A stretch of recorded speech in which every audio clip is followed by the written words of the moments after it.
Si tuvieras que describir la gastronomía venezolana con un sonido, un color y un aroma, ¿cuáles serían? Oye, el sonido sería el crujir del chicharrón. El color sería el del asado negro. Y el aroma sería el de un café recién colado.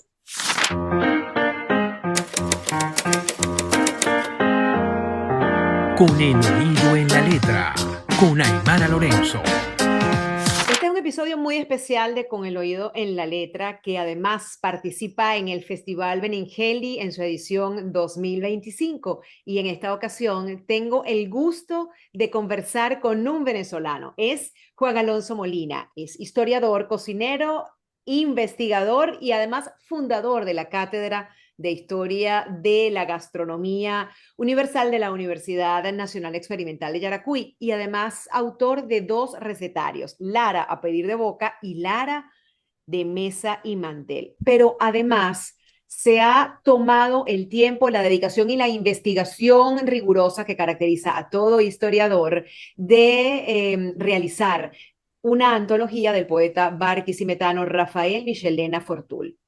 ¿Por qué? Porque a través de la poesía se conecta con la gastronomía en clave de humor. Juan Alonso, es un gusto conversar contigo en esta edición de Con el oído en la letra, que además llega a toda nuestra audiencia gracias al patrocinio de Banesco. Juan Alonso, quisiera comenzar esta conversación dándote las claves de lo que será este encuentro en Con el oído en la letra para el Festival Benengeli. Acercarse a la escritura a través de los sentidos. Además, es algo que habitualmente hace un cocinero, acercarse a los alimentos que transforma a través de los sentidos. Pero un historiador se acerca a su objetivo de estudio con los sentidos. Sí, claro, bueno, después de agradecer la oportunidad, por supuesto, yo creo que efectivamente no hay manera de que uno no se acerque sino a través de los sentidos. Y puede uno remontarse al origen, por ejemplo, de una vocación, en este caso culinaria, gastronómica, porque al fin y al cabo siempre nos vamos a remitir o vamos a encontrar ese disparador en la infancia, en los olores, en los sabores y obviamente en todo lo que rodeó a esos olores y sabores en nuestra infancia. De allí parte por lo general el interés que a uno lo lleva a acercarse al ejercicio de la cocina, que en mi caso comenzó muy joven, siendo un niño entre la infancia y la adolescencia aquí en mi casa paterna, porque además yo pertenezco a una familia de origen andino que suele tener en la mesa y en la convivialidad uno de sus elementos unificadores e identitarios más importantes. Entonces, desde luego, en el principio uno no puede imaginarse a esa edad que se le pueda convertir en un oficio o en un objeto de investigación. Pero después cuando eso comienza a manifestarse, ese interés, esa vocación, bueno, uno no puede sino echar para atrás y encontrar aquellos momentos, por lo general muy felices, absolutamente inolvidables, que marcaron el sentido no solamente del gusto, el sentido del olfato y la sensibilidad en general. Entonces, yo creo que es absolutamente imposible no acercarse a la cocina, a la gastronomía y en mi caso particular, a la investigación histórica de la gastronomía, sino a partir de ese desarrollo, de ese cultivo de una sensibilidad. Para un cocinero, la aproximación con la cocina comienza por el tacto, supongo yo, desde el momento en que agarra aquel ingrediente que va a transformar. Luego vendría el olfato y finalmente el gusto, ¿cierto? Claro, pero en su origen, lo que uno aborda y lo que lo sorprende, por ejemplo, del tacto, son las texturas de lo que come y empieza a fascinarle. Luego ya, como cocinero, sí, ciertamente es uno de los aspectos que pueden decidir si uno se ocupa de la cocina o no. Hay muchas personas que creen gustar de la cocina porque gustan de la comida y cuando, por ejemplo, se enfrentan a desollar o a trabajar con las vísceras de un animal, oye, se dan cuenta que eso les resulta imposible de abordar, Mm. les puede repugnar incluso. Entonces, bueno, es el momento de decidir si uno verdaderamente puede ocuparse de la cocina o, por ejemplo, de hablar o de gustar de ella simplemente. Entonces, sí, el tacto es muy importante, las manos son muy importantes. De hecho, yo soy como cocinero de los que rehúye el uso de guantes, salvo en casos absolutamente indispensables, porque para mí es muy importante palpar y palpar las texturas de los ingredientes, de los insumos, sobre todo si son frescos, pero incluso si no lo son, es indispensable para conocer la calidad o la posibilidad de que esos insumos soporten ciertas temperaturas, por ejemplo, en la cocción. Entonces, sí, el tacto es fundamental. Y desde luego, el gusto. Hay una cosa, mis hijas me dicen, ay papá, cuando yo tomo cosas muy calientes, es que tú tienes manos de cocinero. Y efectivamente, los cocineros, con la práctica, solemos soportar temperaturas mucho más altas que la mayoría de la gente en nuestras manos. Se va poniendo, como decimos aquí, el cuero duro, Mm. ¿ok? Entonces, sí, eso revela también lo importante que es el tacto para uno ya en el ejercicio profesional, sobre todo de la cocina. En tu experiencia personal como historiador, como escritor, como compilador y como cocinero, ¿cómo es ese espacio en el que confluyen la historia, la gastronomía, la cocina, la literatura, en el que los sentidos tienen un rol protagónico?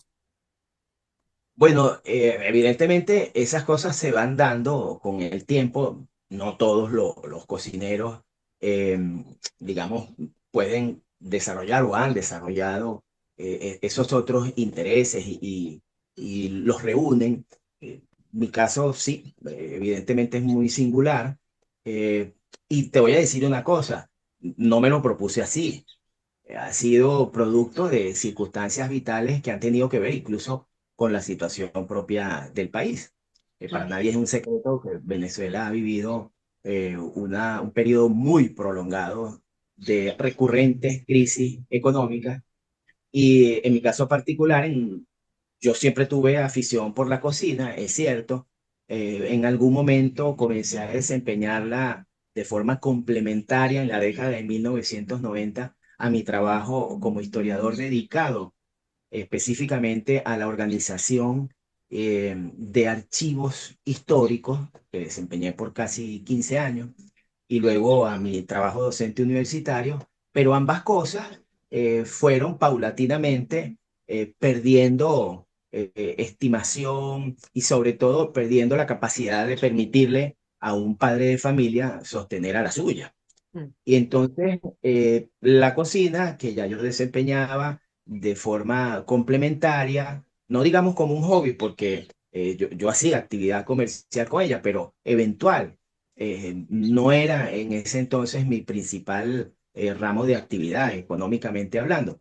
Con esta crisis, con la práctica extinción del trabajo tanto en el campo de la organización de archivos, como de la docencia universitaria como fuente de sustento económico, bueno, me fue convirtiendo o fue haciendo de la cocina una actividad económica cada vez más importante hasta que se convirtió en mi fuente de sustento y en el de mi familia. Entonces, bueno, las cosas se fueron dando de un modo tal que cosas que siempre me interesaron, porque digamos por razones muy personales, siempre fui una persona muy abierta y muy interesada en cosas aparentemente disímiles. Bueno, después encontraron cauce en una vocación y en un ejercicio profesional que las unió. Es decir, me di cuenta en un momento, haciendo catering, preparando menús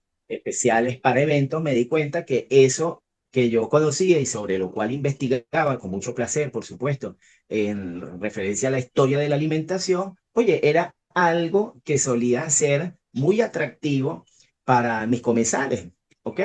Entonces, bueno, eso llevó a que terminara escribiendo sobre cocina, sobre historia de la alimentación, pero también sobre los menús o recomendando actividades para promover el turismo gastronómico. Y bueno, ahí se fueron uniendo las cosas. Pero he sentido, y mucha gente me lo dice, pues que eso enriquece. Evidentemente, para cierto público, yo no para todos, pero para cierto público cada vez mayor, saber lo que se come y poder escuchar de alguien el valor, el origen, la tradición, la raigambre de lo que se sirve a su mesa y él puede degustar, enriquece la experiencia gastronómica, la experiencia degustativa, ¿ok? Eso Ajá. la enriquece, es verdad. La Y bueno, gastro- la menos mal que es así. La gastronomía convoca los sentidos. ¿Cómo estos se vuelven protagonistas de la construcción cultural de un país a través de la generación de literatura? Como por ejemplo es el caso de Rafael Michelena Fortul, sobre quien tú trabajaste una antología que finalmente vio la luz, esa antología de él que entiendo vio la luz fue ahora con esta publicación que hiciste hace un par de años sobre la culinaria sentimental. ¿Mm? Bueno, fíjate, la mayor parte de los registros históricos sobre la gastronomía no han sido, sino hasta fecha muy reciente, deliberados, ¿ok? En el caso venezolano, no es sino hasta la aparición de unos artículos que después fueron compilados en forma de libro de Ramón David León, Uh -huh. cuando aparece ya un tipo de publicaciones dirigidas a examinar, a presentarle a los venezolanos una visión incluso de conjunto sobre sus especialidades regionales, ¿no? En el caso de él. Hasta ese momento, las referencias que tenemos sobre hábitos alimentarios, sobre tipos de comidas, recetas, inclusive, casi siempre provenían de fuentes que tenían otros propósitos o no ese en principal, ¿no? Entonces, así encontramos en la década de 1920 a Rafael Michelena Fortul, que era un poeta eh, de tipo modernista hasta ese momento, que hacía poesía lírica, pero por alguna razón en Caracas se vincula a los periodistas y otros artistas congregados alrededor del semanario Fantoches, Uh que fue -huh. un semanario político el más importante que hubo en el país por mucho tiempo, por cierto, en plena época de la dictadura de Juan Vicente Gómez, En lo efecto. cual les acarreó a casi todos ellos algunos meses y años de presidio y el cierre del semanario en varias oportunidades. Él se vincula y comienza a hacer, bueno, porque se trataba de un semanario humorístico, poesía, él era poeta, empieza a hacer poesía humorística, pero se dedica básicamente a desentrañar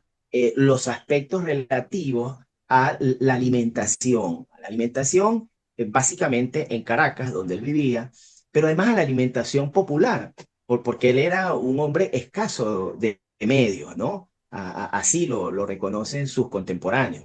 Y asume el mote de chicharrita, ¿ok? Ajá. En otros casos, Fray Momo, pero casi toda su obra la firma como el Bate Chicharrita. Prácticamente Entonces, fue un seudónimo que utilizó para protegerse de los cuestionamientos y las críticas que obviamente, hacía en torno a la mesa en esa época. claro, ¿Aló? y porque además es un humorismo que a veces raya el humor negro, Uh -huh. es sarcástico, ironiza sobre muchas situaciones propias de la sociedad de la época. Recordemos que Venezuela en 1920 apenas comenzaba a vivir la bonanza, los atisbos de lo que terminó siendo una bonanza petrolera muy prolongada, pero era un país todavía eminentemente rural. Cuando Chicharrita escribe, todavía el 70% de la población venezolana era rural. Las ciudades eran muy pequeñas. Caracas escasamente contaba con 30.000 habitantes, poco más, 40.000 habitantes. eh, todavía no se habían formado alrededor de estas ciudades los cinturones de miseria que después crecieron. Y por supuesto, todavía no se había empezado a introducir y a popularizarse aquellos aspectos también muy importantes desde el punto de vista gastronómico de lo que después se conoció como el American Way of Life, ¿ok? Mm. Que se introdujo con el predominio de las empresas petroleras estadounidenses en la mayoría de los campos petroleros del país. Entonces, era una sociedad que vivía una transición. Apenas algunos atisbos, y todo eso lo recoge Rafael Michelena Fortul, por eso es tan importante su testimonio. Aparte de que, bueno, en esa edición a la que tú te refieres, que hice hace 2 años, que en realidad es la segunda, porque la primera la hice en el 2013, 2013, ajá. fue la primera edición, que publicó el Fondo Editorial del Caribe. Pero en esos 10 años, hasta el 2023, yo logré ampliar y digamos que se completó esa antología. Es una antología de la poesía de Rafael Michelena Fortul. Esto es muy importante aclararlo. Él escribió mucha más poesía que no fue ni de corte humorístico ni de corte gastronómico, ¿ok? Pero entonces una antología, digamos, exhaustiva. Es todo lo que de su obra él dedicó al humorismo gastronómico. En eso consiste la antología. Pero Eh, ahora pude ampliarla, oye, con casi 30 textos adicionales que encontré entre ellos canciones a las que él compuso la letra. ¿Ok? Y por hay eso, algunos textos que fueron las letras de piezas de Pedro Elías Gutiérrez, por ejemplo. claro, el autor del Alma Llanera, nada más y nada menos. Es decir, Rafael Michelena Fortul llegó un momento a ser considerado como un poeta, sobre todo humorístico, gastronómico. Él llegó a tener éxito en su condición de tal, ¿no? Hasta el punto de que Aquiles Nazoa llegó a considerarlo uno de sus principales, digamos, mentores en el plano literario, ¿ok? Porque no carecía de capacidad crítica, ¿vale? Entonces, eso hace a su poesía muy vigente hoy día, porque, bueno, aspectos como la exclusión o como, digamos, eh, la manera en que a veces se asumen platos o hábitos alimentarios extranjeros de manera acrítica y por el contrario hasta de forma ostentosa cuando verdaderamente no corresponden a patrones que puedan suscitar verdadera admiración. Todas esas cosas están vigentes hoy día. Es decir, la globalización ha significado también para países como Venezuela en las últimas décadas, pues la reaparición de aspectos que él en su momento sometió a la crítica. ¿Ok? Entonces, en ese sentido, es que es tan valiosa, a mi juicio, la obra de Rafael Michelena Fortul como fuente para la comprensión no solo de la gastronomía venezolana en un momento muy importante de su historia, sino incluso para la comprensión de la sociedad venezolana. ¿Ok? Y particularmente de sus pobladores más pobres, ¿ok? De los sectores populares, de los hábitos alimentarios, pero también de la manera como ellos vivieron esa transición. Juan Alonso, escuchándote, me maravillo de la capacidad que tiene el libro como objeto, como artefacto, como repositorio para sumergirse en la historia, sumergirse en el pasado y poder visibilizar parte de lo que es nuestra cultura. De hecho, Juan Alonso, es interesante entender cómo los libros se vuelven, estos libros que son objetos, que son artefactos, se vuelven repositorios de la cultura del pasado, de la cultura con la que venimos y la cultura que se está construyendo, bien sea porque son libros físicos o libros digitales, como es el caso del libro Nuevo País de la Gastronomía, que está en la Biblioteca Digital Banesco y que forma parte de la colección Los Rostros del Futuro. Es un libro que está desarrollado por 20 especialistas, periodistas que se dieron a la tarea de entrevistar a 24 nuevos profesionales de la gastronomía, todos nacidos a partir de 1985 y que da cuenta de una generación sólida, robusta, además a la vanguardia que se abre camino tanto en Venezuela como en diversos países del mundo en el entorno de la restauración y de la gastronomía. Sí, y que además está disponible para su descarga gratuita, ¿no? Yo lo descargué también y he podido revisarlo y déjame decirte que especialmente sentí que no hemos arado en el mar, ¿no? La generación anterior a quienes están reseñados allí podemos sentir el placer de que no hemos arado en el mar porque por lo contrario allí se muestra una continuidad entre aquello que el maestro Lovera en su momento consideró un requiem. Hay un texto del maestro Lovera que se llama un requiem entre un... hace referencia pues a un requiem por la cocina venezolana, porque en los años 80 muchos temían, y con buenas razones, oye, que la cocina venezolana tradicional pudiera prácticamente desaparecer, sobre todo en la mesa pública, pero incluso de los hogares, cosa que dio origen al Centro de Estudios Gastronómicos y a la Academia Venezolana de la Gastronomía y hay muchas iniciativas creadas justamente para enfrentar esa situación. Luego de todos estos años, desde los años 80, estamos hablando de 40 años, este libro demuestra que no se aró en el mar y que por el contrario hay una generación muy importante de gente más joven que ha tomado impulso desde su conocimiento y su interés por la cocina venezolana y que están haciendo cosas muy importantes, muy distintas además, son muy diversas, algunos dentro del país, otros fuera de él, pero que no podemos desatender y que yo creo que tienen en germen gran parte de lo que va a ser la significación de la cocina venezolana dentro y fuera de nuestro país, incluso para el mundo. Se trata de Nuevo País de la Gastronomía y pueden descargarlo en la Biblioteca Digital Banesco. Veníamos hablando de este libro Nuevo País de la Gastronomía que pertenece a la colección Rostros del Futuro de la Biblioteca Digital Banesco. Y me encanta saber que lo descargaste, Juan Alonso, y conocer tus apreciaciones, porque definitivamente los libros hacen la diferencia en un país. El tener acceso a los libros hace la diferencia en un país y precisamente por ahí quería avanzar ahora sobre esta inquietud que te llevó a poner tiempo, poner conocimiento, investigación y difusión en, en esta antología de Rafael Molina Fortul. Selena. Perdón, Rafael Michelena Fortul. Me Uh-huh. confundí con el Molina porque es tu apellido. Empieza por M. Así es. Mira, bueno, fíjate, eso partió hace muchos años, como muchas cosas, que se llevan tiempo hasta verlas cristalizar. Eso comenzó, Como la buena cocina en el fogón, hay platos que requieren tiempo y paciencia. así es. Entonces, fíjate, eso comenzó en la década, a mediados de la década de 1990, porque aquí en Barquisimeto tuve la suerte de conocer y lo consideré un maestro, ¿verdad?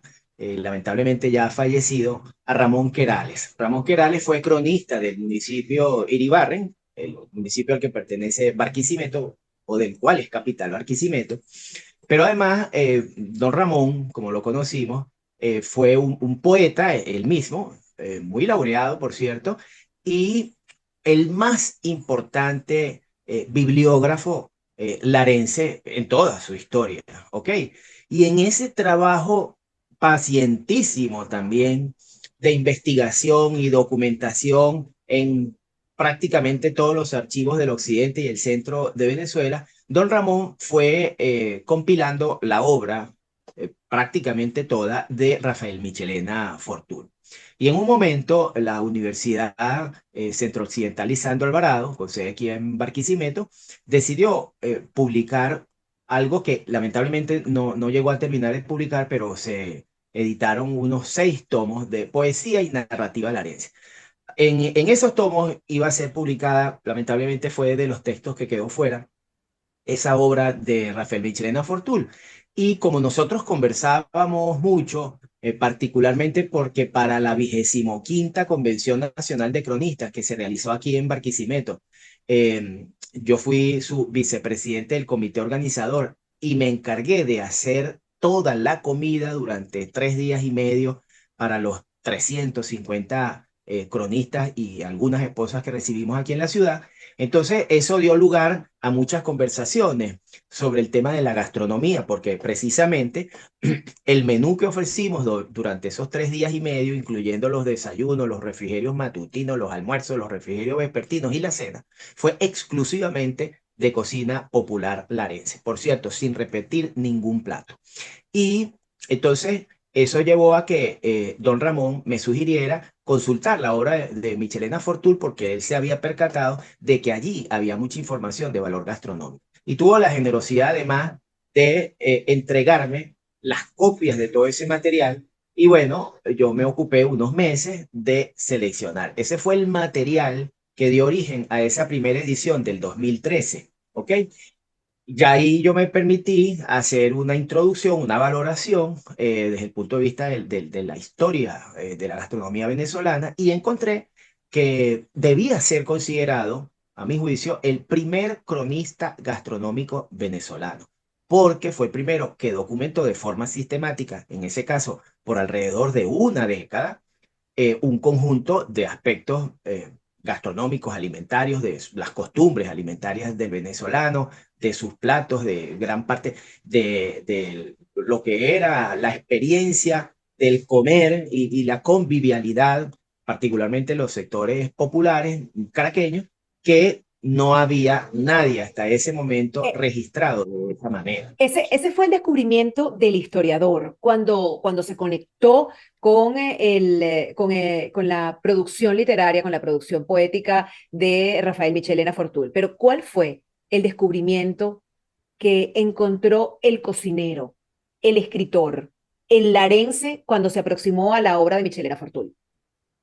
Bueno, por cierto, ahora que tú mencionas mi condición de larense, hay un poema que él llamó Regalo Larense, ¿no? Y que alude a una costumbre que todavía prevalece, por cierto, en el país, porque Lara ha sido tradicionalmente un epicentro de una muy importante y muy variada producción agroalimentaria. Lara está en primer lugar, el estado Lara, como productor de cebollas, de tomates, de pimentones, en algunos de los primeros lugares en otros rubros importantísimos, como huevos, por ejemplo, o como leche pasteurizada. Es el más importante productor de leche pasteurizada líquida en el país. Y de quesos, la variedad de los quesos y la singularidad del consumo del suero larense es una cosa que hace que a nosotros los larenses continuamente se nos pida cuando viajamos a otras partes del país, particularmente a Caracas, oye, llevar esos regalos larenses, ¿ok? Incluso hay una anécdota de un importante grupo económico de origen caroreño que tuvo bancos, ¿ok? Y gran parte de su gerencia, la plana mayor de su gerencia, fue mudándose o estableciéndose en Caracas, ¿ok? Entonces, periódicamente todos los lunes había una avioneta que solían fletar con panes, pan de agua, bueno, panes de Tunja, mejor dicho, porque de agua grande es un tipo de pan de Tunja, pero que se hace en otra ciudad, pero panes de Tunja, Catalina, quesos de perita, quesos y sueros, por supuesto, jamás faltaban, lomos prensados, pimpinetas, longanizas, que son unos tipos embutidos, etcétera. Y ese avión, esa avioneta, pues religiosamente todos los lunes se detenía en el aeropuerto de La Carlota, en el interior de Caracas, para que pudiera ser distribuida esos Esos tesoros, ¿no? manjares. Gastronómicos, esos manjares, así es. Entonces, era una especie de cornucopia de la abundancia, pero voladora. Entonces, Rafael Michelena Fortul en algún momento recibe seguramente de un paisano un regalo larense y él le dedica un poema que también es muy importante para ubicar las zonas de origen de ciertos productos de la gastronomía larense, entonces y ahora muy estimados, ¿no? Desde el cocuy, pasando, por supuesto, por Catalina, por panes de Tunja, por conservitas de leche de cabra, etcétera. Entonces, sí, efectivamente, eso y otros platos o preparaciones que prácticamente desaparecieron como los tequiches. El tequiche, que yo todavía no he tenido el privilegio de probar porque aunque se menciona en otras fuentes de la época y al parecer a Rafael Michelena Fortul le fascinaban, hoy día ya no se hace, que es como una especie, según las descripciones, de dulce hecho con maíz y coco. Wow, suena Pero bien. a la manera, por lo visto, a la manera de un gofio, ¿no? O sea, que era durito, era como un pan abiscochado, algo así. Bueno, entonces, eso, encontrar algunos platos o preparaciones que hoy día han desaparecido e investigar sobre cómo podían haber sido, y por otro lado, los elementos propios de mi propia cultura gastronómica regional allí reflejados hace ya 100 años atrás, fueron una de las cosas más importantes. Y otra cosa que también te mencionaría, que habla muy bien de la sensibilidad de Rafael Michelena Fortul, es el homenaje que él hace en varias oportunidades a distintas cocineras populares. Algunas de ellas como Ñotelésfora, que también aparecen en otros documentos y periódicos de la época, que eran cocineras, en este caso, especialmente admiradas por, oye, la calidad de sus mondongos, ¿ok? Entonces, así hay todo un conjunto de preparaciones. Yo me tomé el trabajo de extraer una por una todas las preparaciones, todos los platos mencionados y verdaderamente abruman. Son más de Juan, 150 platos distintos que se mencionan allí. Juan Alonso, en toda esta investigación que hiciste sobre la obra de Rafael Michelena Fortul, ¿cómo, qué conclusión tuviste de el uso del humor para articular gastronomía y literatura a través de la creación poética? Bueno, fíjate que es muy importante porque el Rafael Michelena Fortul se toma muchas licencias, ¿no? Es decir, él juega no solamente con lo que observa y somete al lente de su ironía, sino que también juega con las propias formas literarias, ¿ok? Él se ve a sí mismo a veces como poeta popular, otras veces hace sarcasmo de su condición de poeta, pero en el uso del lenguaje, tú ves en muchos casos cómo juega, pero de una manera humorística, como burlándose de sí mismo, de su condición de poeta, con las rimas, por ejemplo, ¿no? Entonces, no siempre se ajusta a, digamos, las tradicionales formas que a veces usa, ¿ok? O incluso a las del verso libre, sino que también juega con ellas. Es como que se burla de ellas, ¿ok? Y utiliza entonces, y además demostrando que era un gran poeta, que no era un poeta humorístico porque no hubiera podido hacer otra cosa, ¿no? Era un poeta que se nota ilustrado, De es un hecho, poeta. de hecho, en sus versos que, bueno, mantiene la estructura alejandrina en decasílabo, dodecasílabo, Ajá. no se pierde el ritmo por tener que ajustar esa rima necesaria en el texto. Claro, claro. Y eso es notable. Y a veces para ajustarse lo hace con cargo al lenguaje, ¿no? Además que hay un equilibrio, siento yo, muy importante, y esto para los estudiosos de la lengua, ¿no? Entre el uso del habla y del léxico popular, de las formas coloquiales del habla popular y de su léxico, y también de otras formas cultas, ¿no? Que generalmente usan con un sentido humorístico.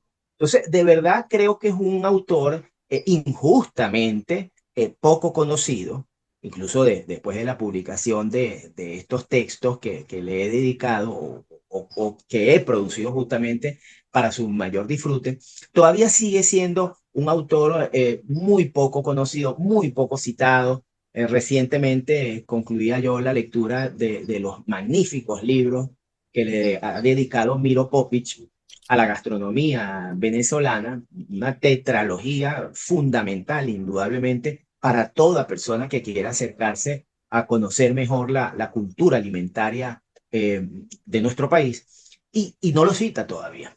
Y Es decir, todavía, y hay que ver que Miro es exhaustivo, ¿no?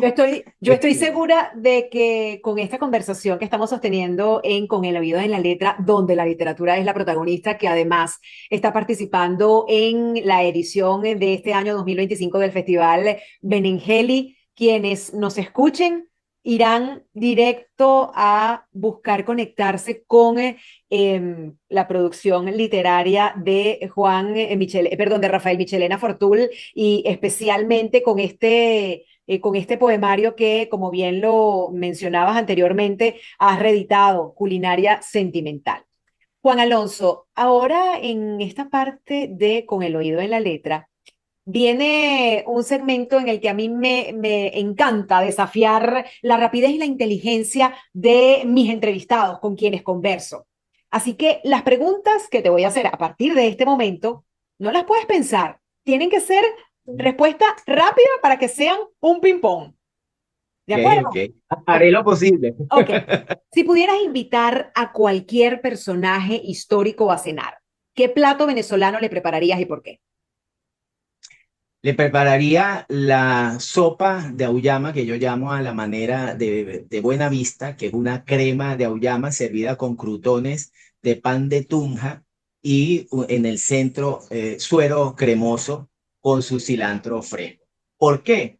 Bueno, porque tuve la oportunidad de hacerla para una cena en homenaje a Marcel Marceau hace ya casi 30 años y curiosamente no fue lo único que serví. Servimos varias cosas de la cocina regional larense, pero él me respondió algo que no he podido olvidar.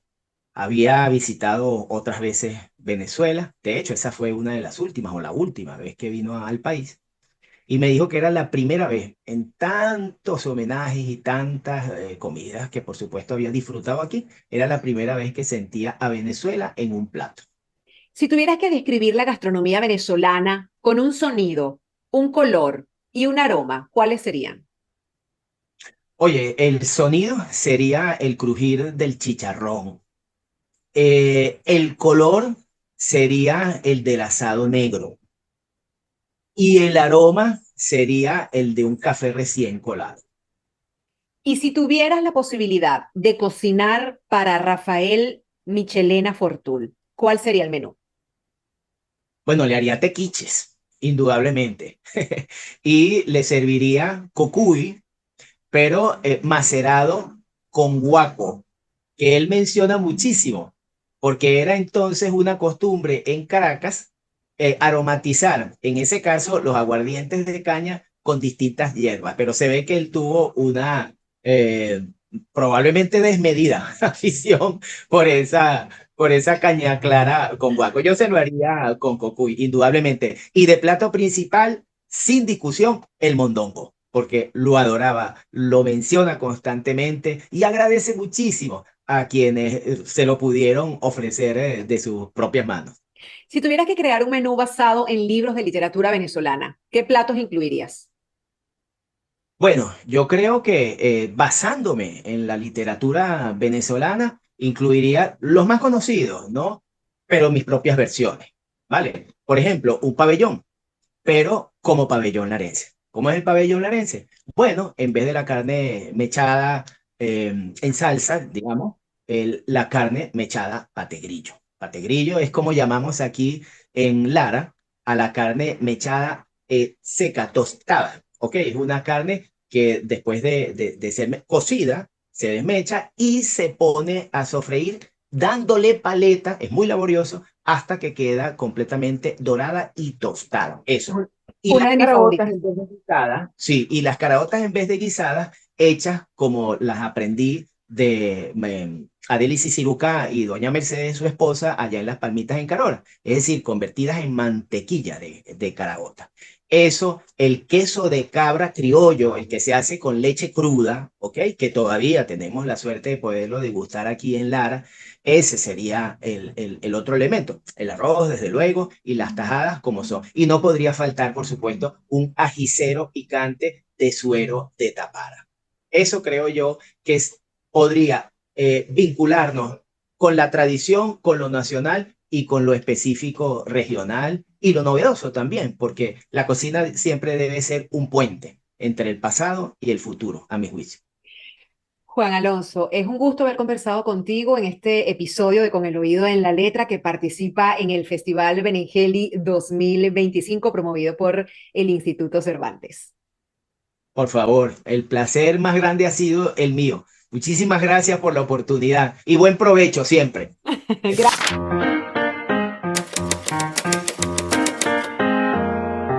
Con el oído en la letra, con Aymara Lorenzo.